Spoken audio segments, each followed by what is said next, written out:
Film dibuka memperkenalkan kita dengan Yuri Boyka, seorang petarung yang dikenal akan kebrutalannya di atas arena. Sejak bergelut di dunia tarung, Boyka sudah mengalahkan ratusan lawan di atas arena.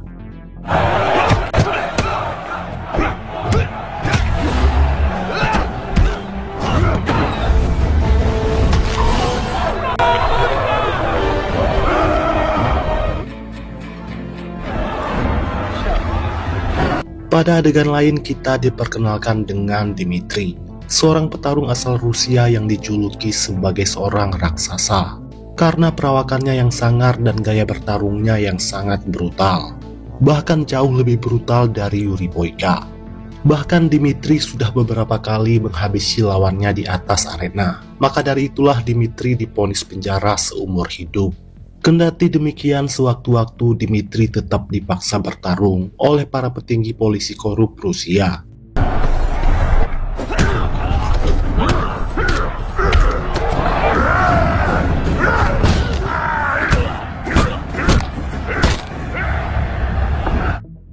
Berpindah ke Boyka yang mendonasikan sedikit uangnya kepada sebuah gereja.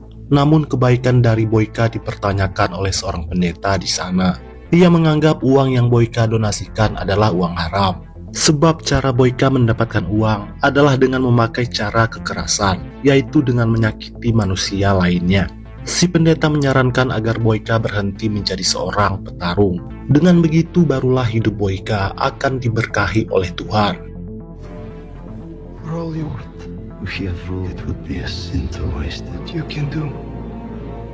Saat sedang berlatih, pelatih Boyka memberitahu kabar baik, yang dimana nama Boyka masuk dalam daftar turnamen tarung Eropa.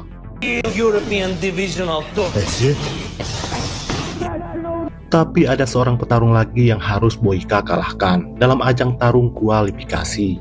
Singkat cerita, Boyka kembali naik ke atas arena. Para penggemar Boyka bersorak memberi semangat untuk sang idola.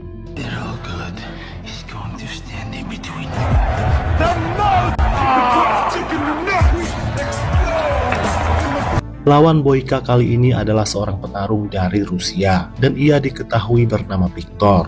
Viktor dikenal sebagai petarung yang sangat gigih dan pantang menyerah.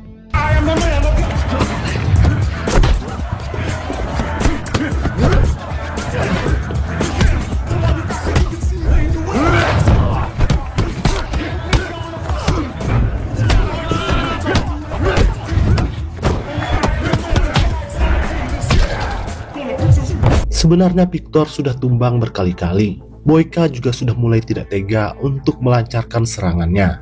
Tapi Viktor tetap berusaha bangkit dengan sisa tenaga yang ada untuk melakukan perlawanan.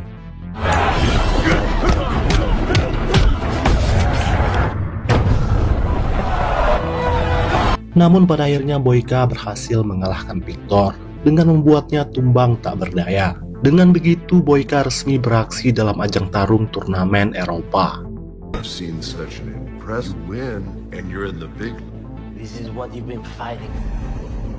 Saat akan pulang, Boyka melihat lawannya yaitu Viktor dilarikan ke rumah sakit dalam keadaan kritis.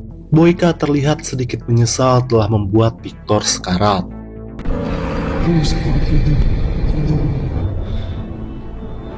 Boyka kembali teringat akan perkataan si pendeta yang meminta agar Boyka berhenti menjadi seorang petarung. Dengan tidak menyakiti orang lain, maka hidup Boyka akan jauh lebih tenang dan diberkati oleh Tuhan. Di keesokan harinya Boyka mendapat kabar buruk perihal Viktor yang baru saja tewas akibat geger otak. Mendengar itu tentu Boyka menjadi semakin merasa bersalah. Diketahui kalau Viktor memiliki seorang istri yang diketahui bernama Nadia. Boyka pun berencana akan terbang ke Rusia untuk meminta maaf secara langsung kepada istri almarhum Viktor yaitu Nadia. Awalnya si pelatih melarang Viktor pergi ke Rusia karena tidak lama lagi Boyka harus bertarung di Eropa. Tapi Boyka tetap bersikeras ingin menemui Nadia secara langsung untuk mengucapkan belasungkawa sekaligus memberikan uang duka. Setidaknya hanya itu yang bisa Boyka lakukan untuk menebus rasa bersalahnya. What about Budapest? This can ruin your life. Sementara itu Nadia sedang mengikuti upacara pemakaman suaminya yaitu Victor. Tak lama kemudian datanglah seorang bos mafia yang diketahui bernama Ipan. Kedatangan Ipan ke sana bukanlah untuk mengucapkan bela sungkawa, tapi untuk menagih hutang. Diketahui kalau Victor berhutang kepada Ipan sebesar $1 juta. Nadia yang tidak punya uang sebanyak itu tentu tak mampu untuk membayarnya. Menanggapi itu, Ipan lantas memaksa Nadia bekerja untuknya. Dengan terpaksa, Nadia pun menuruti perintah Ipan. Nadia tidak mungkin berani menolak, karena semua orang tahu seperti apa kejamnya Ipan.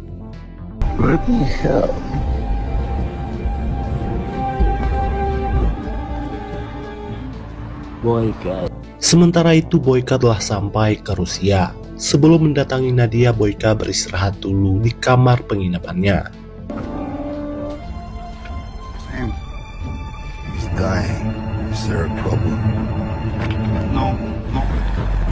Informasi yang Boyka dapatkan dari pelatihnya, istri Victor yaitu Nadia bekerja sebagai guru TK.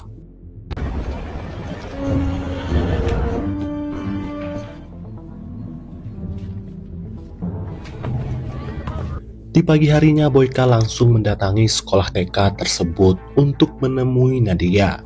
Nadia sempat melihat Boyka yang berada di pintu gerbang, tapi Nadia tidak menghiraukannya. Rupanya Nadia belum tahu kalau Boyka adalah penyebab suaminya tewas. Tak lama kemudian Nadia dijemput oleh anak buah Ipan. Melihat itu tentu Boyka merasa heran kemana Nadia hendak dibawa. Boyka lantas bertanya kepada salah seorang anak buah Ipan. Boyka bertanya kemana Nadia dibawa. Tanpa curiga sedikit pun si anak buah Ipan langsung memberitahu Boyka alamatnya. I wanted to speak with her. Where? Ternyata Nadia dipaksa bekerja sebagai LC di salah satu tempat arena tarung milik si bos mafia yaitu Ipan.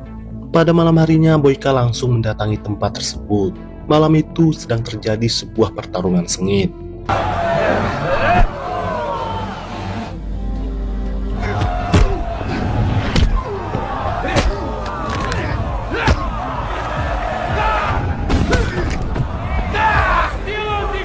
Sementara perhatian Boyka terus tertuju kepada Nadia yang dipaksa melayani rekan bisnis Ipan. Melihat wajah Nadia yang murung, Boyka bisa langsung menyimpulkan kalau Nadia dipaksa bekerja di tempat ini. Nadia kembali melihat Boyka yang sedari tadi terus mengikuti dirinya. Karena penasaran, Nadia lantas mendekati Boyka bertanya apa sebenarnya yang Boyka inginkan. Tapi belum sempat menjelaskan, Boyka malah dipaksa keluar oleh para anak buah Ipan.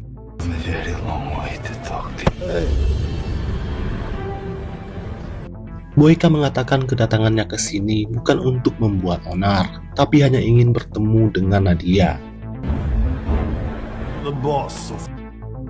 Mereka tidak peduli dan terus mengusir Boyka sembari mencaci makinya, sehingga membuat Boyka tersinggung hingga inilah yang ia lakukan.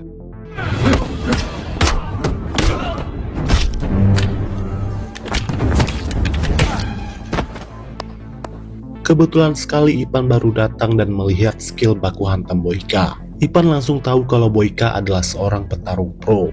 Ipan lantas meminta Boyka bertarung untuknya dengan bayaran yang setimpal. Tapi Boyka menolak karena tujuannya datang ke sini bukan untuk bertarung, tapi untuk bertemu dengan Nadia.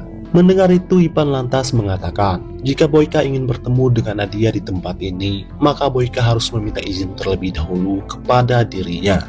You want to tell? I'll know without my I get my Di keesokan paginya, Boyka langsung menemui Nadia di sekolah.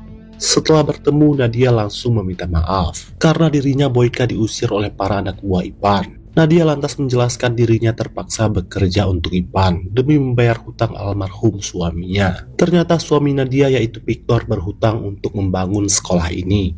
Untuk membayar hutangnya kepada Ipan, Victor nekat mengikuti seleksi ajang tarung tingkat Eropa. Namun sayangnya Victor harus tewas pada pertarungan kualifikasi. Mendengar itu, Boyka langsung jujur kepada Nadia kalau dirinya lah penyebab suami Nadia tewas setelah bertarung sengit di atas arena kualifikasi. Boyka lantas meminta maaf kepada Nadia dan mengaku sangat menyesal atas apa yang terjadi. Kemudian Boyka memberikan Nadia uang hasil kemenangannya saat melawan Victor. Tapi Nadia yang marah menolak pemberian dari Boyka dan langsung mengusirnya pergi. This is the money from the fight. Take this back. These are cheap. Boyka langsung menemui Ipan dan setuju bertarung untuknya, yaitu untuk membayar semua hutang almarhum Victor yang kini dilimpahkan kepada Nadia dengan dipaksa bekerja untuk Ipan. I fight for you. Ipan pun setuju dengan kesepakatan dari Boyka, tapi Boyka harus bertarung untuk Ipan sebanyak 3 kali. Barulah setelah itu hutang Victor akan dianggap lunas. Dengan begitu Nadia tidak perlu lagi bekerja untuk Ipan. Rupanya Ipan sudah tahu terkait latar belakang Yuri Boyka, seorang petarung Amerika yang brutal yang sudah berhasil mengalahkan ratusan lawan di atas arena. I have to beat my child. Tomorrow. That's what. Slava here bullshit. My rules. Setelah keluar dari tempat tersebut, Boyka ditelepon oleh pelatihnya. Si pelatih meminta Boyka agar segera kembali ke Amerika, karena seminggu lagi Boyka akan bertarung pada ajang tarung Eropa, tepatnya di kota Budapest. Di keesokan harinya Boyka kembali menemui Nadia, memberitahu kalau dirinya akan bertarung untuk Ipan demi melunasi hutang Victor. Namun Nadia yang masih marah tetap menolak bantuan dari Boyka. Meskipun terus ditolak, Boyka tetap akan membantu Nadia, karena setidaknya hanya ini yang bisa Boyka lakukan untuk menebus kesalahannya. To help you. So listen. You think I'm for sale? Pay your debt. I come here to save myself. Pada sore harinya Boyka mulai berlatih untuk persiapan tarung nanti malam. Namun di sana Boyka malah direndahkan oleh seorang petarung Ipan. Awalnya Boyka enggan menanggapinya, tapi karena terus dicaci maki, kesabaran Boyka pun habis hingga inilah yang ia lakukan.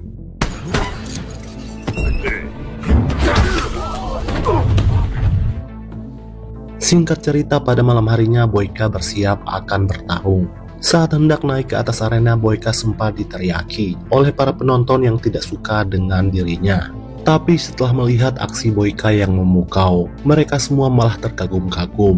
Pada pertarungan kali ini Boyka berusaha untuk tidak terlalu membrutal, karena dirinya khawatir akan kembali melakukan kesalahan yang sama, yaitu menghabisi lawannya di atas arena.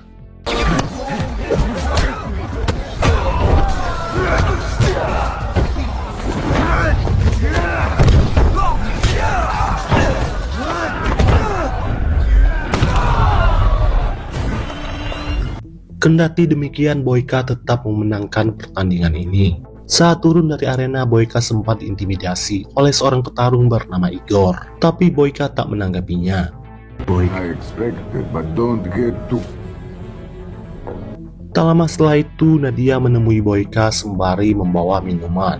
Rupanya Nadia sudah mulai luluh dan dapat melihat ketulusan Boyka untuk menebus kesalahannya. Boyka lantas bertanya kepada Nadia, apakah ada tempat lain agar dirinya bisa berlatih dengan tenang, tanpa diganggu oleh para petarung Rusia yang tidak suka kepada dirinya. Nadia mengatakan ada sebuah tempat yang biasa dipakai oleh suaminya, yaitu Victor, untuk berlatih jelang pertandingan.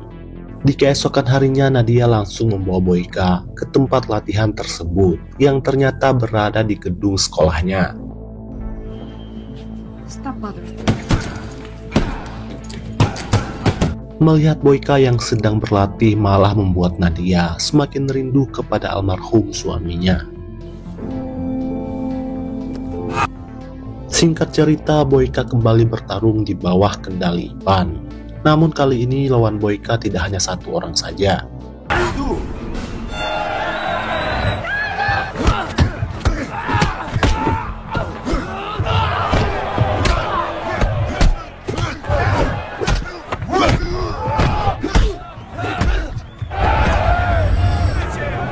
Di menit awal pertandingan, Boyka sempat kewalahan. Namun dengan tekad yang kuat, pada akhirnya Boyka berhasil mengalahkan mereka berdua sekaligus. Meskipun Boyka sendiri harus mengalami cedera tulang belakang.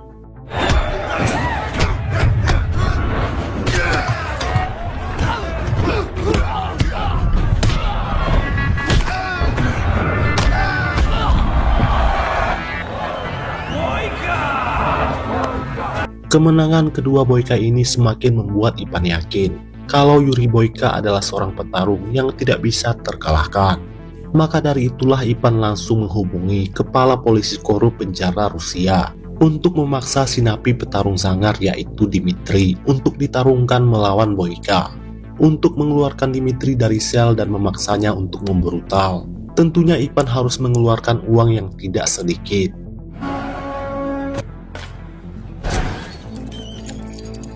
Ointment for you. When the must. Sementara itu hubungan Boyka dan Nadia sudah terjalin semakin akrab. Setelah Nadia melihat aksi Boyka di atas arena membuat Nadia semakin yakin kalau Boyka adalah orang baik yang tidak berniat untuk menghabisi suaminya. It was our dream. We don't know anything about. Di keesokan harinya Ipan mendapat laporan dari anak buahnya perihal Boyka yang selama ini berlatih di tempat Nadia. Saat itu juga Ipan mendatangi Nadia. Ipan memaksa Nadia agar melarang Boyka berlatih di tempatnya. Rupanya Ipan cemburu dengan kedekatan Nadia dan Boyka. Ternyata Ipan tidak rela kalau Nadia berhenti bekerja untuk dirinya. Boyka, that murdered you. How it happened. Berpindah ke Boyka yang saat ini sedang berjogging. Sekembalinya ke penginapan, Boyka melihat Nadia sudah berada di sana. Can you tell me what? Nadia memperingatkan Boyka agar selalu berwaspada, karena sepertinya Ipan berniat jahat kepada Boyka. Nadia bahkan meminta Boyka agar kembali saja ke Amerika sekarang juga. Tapi Boyka tetap bersikeras ingin melanjutkan pertarungan yang hanya tinggal 1 kali lagi. Setelah itu barulah Nadia bisa terbebas dari hutang almarhum suaminya. Never these arenas close to me and gave me the G. Victor, between me and my dream, I know it's not enough to take away your pain. Singkat cerita, Boyka kembali bertarung untuk yang ketiga kalinya atau untuk yang terakhir. Boyka harus bisa menyelesaikan pertarungan sebelum jam 10 malam. Karena pesawat pribadi yang dikirim oleh pelatihnya akan tiba untuk menjemput Boyka untuk bertarung di Budapest. Apabila lewat dari itu mimpi Boyka bertarung di ajang turnamen Eropa akan menjadi sia-sia. Lawan Boyka kali ini adalah si petarung sombong yaitu Igor. Rupanya Igor sudah tahu terkait cedera tulang belakang yang dialami oleh Boyka pada pertarungan sebelumnya. Kelemahan itulah yang akan dimanfaatkan oleh Igor untuk melumpuhkan Boyka.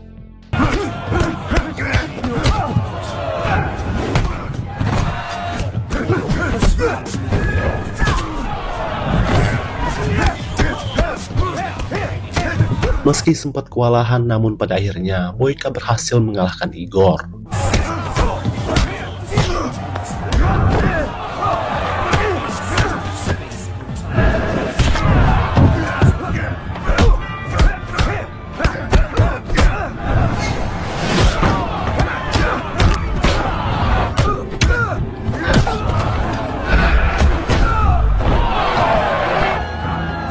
Namun setelah itu Ipan malah menugaskan para anak buahnya untuk mengeluarkan si petarung sangar yaitu Dimitri. Jelas Boyka merasa telah dikadali oleh si bos mafia yaitu Ipan, karena bertarung dengan Dimitri tidak tercantum dalam kesepakatan awal.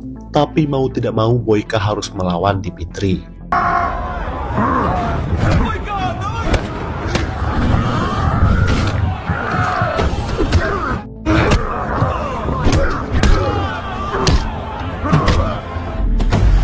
Melawan Dimitri, petarung yang dijuluki raksasa, tentu bukanlah hal yang mudah bagi Boyka. Apalagi Boyka sudah kelelahan setelah melawan Igor, ditambah cedera tulang belakang yang dialami oleh Boyka.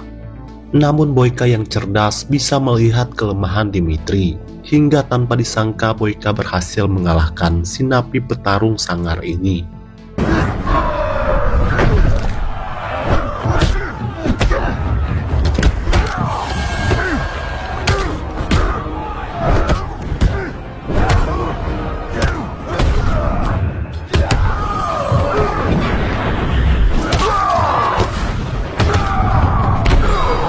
Ipan menugaskan para anak buahnya untuk menghabisi Boyka. Sementara itu Ipan mengambil semua uangnya, lalu berusaha pergi sembari menculik Nadia. Dengan sisa tenaga yang ada, Boyka pun berhasil menghabisi para anak buah Ipan satu persatu.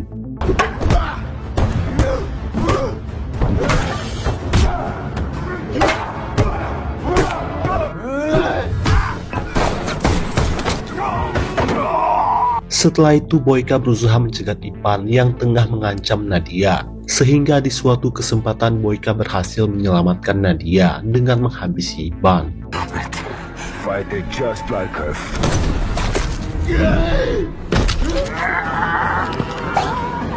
Boyka yang terluka cukup parah pada akhirnya tumbang tak berdaya. Tapi Boyka sangat lega karena pada akhirnya Nadia mau memaafkan dirinya. Tak lama kemudian pasukan polisi datang untuk menangkap Boyka. You forgive me.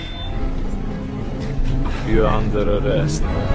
Pada akhirnya Boyka mendekam di penjara Rusia karena telah menghabisi banyak orang. 6 bulan kemudian Boyka kembali dijenguk oleh Nadia. Rupanya Nadia rutin menjenguk Boyka di penjara, sembari membawakan makanan, buku, dan sebagainya. I'm fine. I'm sorry. I didn't know what to say. Dan ternyata di dalam penjara ini, Boyka aktif bertarung di arena bawah tanah. Semua tahanan di sana adalah penggemar berat Boyka. Mereka bersorak memberi semangat kepada Boyka yang akan kembali bertarung malam ini. Kemudian film pun selesai.